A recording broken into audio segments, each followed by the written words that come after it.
বন্ধুরা, কথা ধারাবাহিকের আজকের পর্বে আমরা দেখতে পাবো যে কথা, অগ্নি ও পুরো কায়দা কানুনের টিম ঋতুদের বাড়িতে ক্যাটারিংয়ের ছদ্মবেশ নিয়ে আসে। এরপর ঋতুর মা তাদের সব কিছু বুঝিয়ে দিলে সেখান থেকে সবাই চলে গেলে প্রত্যয় ঋতুকে গোলাপ দিলে সেটা ঋতুর মা দেখে ফেলে আর বলে, তুমি ওই গোলাপটা নিয়ে কি করছো? ঠিক তখনই অঙ্কিতা এসে প্রত্যয়কে বাঁচিয়ে নিয়ে সেখান থেকে চলে যায়। এরপর তিমির, সঞ্চিতা, নীলাদ্রি ছদ্মবেশে ঋতুদের বাড়িতে আসে পাত্রপক্ষ হয়ে। তারপর সঞ্চিতা নীলাদ্রিকে দেখতে চায় আর বলে, ওরা আমার দুই ভাই, ওদের আমি সবসময় সাথে নিয়েই ঘুরি, আমার ছেলের সাথে ওরা খুবই ক্লোজ। ঋতুর মা বলে যে আমি বিয়ের কার্ড, মেনু, কোথায় কি হবে আমি তো সব অ্যারেঞ্জ করে ফেলেছি। সঞ্চিতা বলে, আগে আমাদের মেয়েটা তো পছন্দ হোক।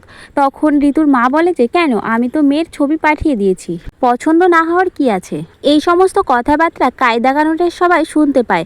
সঞ্চিতা তখন বলে, আমি মেয়েকে দেখতে চাই। তখন ঋতু সেখানে এসে সবাইকে প্রণাম করে। তখন সঞ্চিতা বলে, এটা তুমি কি পরেছো? ঋতুর মা তখনই বলে, কেন, শাড়ি।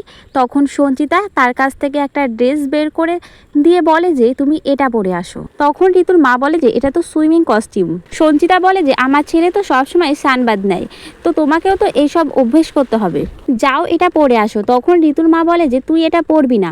তখন ঋতু বলে, কেন, আমার তো বিয়ে ঠিক হয়ে গেছে। এরপর ঋতুর মা সঞ্চিতাকে বলে দেয় যে, আমাদের মেয়ে আপনাদের ছেলের সাথে বিয়ে দেব না। আর ঠিক সেই সময় তিমির, সঞ্চিতা, নীলাদ্রি নাটক করে ঋতুর মাকে কথা শুনিয়ে চলে যায়। আর এই সমস্ত কথা কায়দা কানুনের সকলে শুনে খুশি হয়ে যায়। আর ঠিক সেই সময় তিমির কথাকে ফোন করে। তখনই কথা বলে যে, এই সমস্ত কিছু আমার লোকজনেরা গুছিয়ে দেবে, এই বলে চলে যায়। তো বন্ধুরা, আজকের ভিডিওটা এই অবধি। আমার সম্পূর্ণ ভিডিওটি দেখার জন্য তোমাদের অনেক অনেক ধন্যবাদ।